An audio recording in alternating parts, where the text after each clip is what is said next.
Најголем дел, нешто над 100 милиони од вкупно 227,7 милиони евра, колку што досега се исплатени од унгарскиот кредит кај бизнисот, завршиле во секторот производство. Најмалку во угостителството и хотелиерството, околу 7 милиони евра, покажуваат податоците од Развојната банка.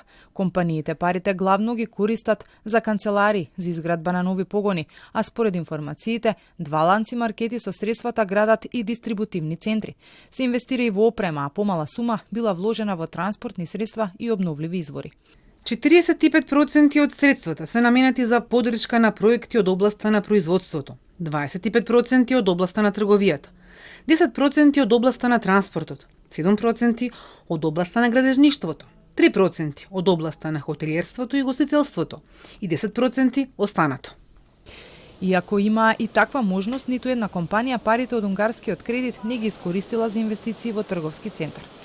Според податоците, одобрени се вкупно 742 проекти. Потрошена е речиси целата сума од унгарските пари за бизнисот, но фирмите останаа тајна. Иако државата подигна кредит за стопанството од друга држава, нивните имиња не се споделуваат. Од антикорупцијска пак сметаат дека процесот треба целосно да биде транспарентен. По долги преговори меѓу владата и банките, падна договор овие пари бизнисот да ги добива со камата од 1,95%. Имаат грејс период од 3 и рок на отплата од 15 години. 250 милиони евра за бизнисот се од кредитот од 1 милиарда евра кој владата го зема од Унгарија со камата од 3,25%, која ќе се враќа од буџетот.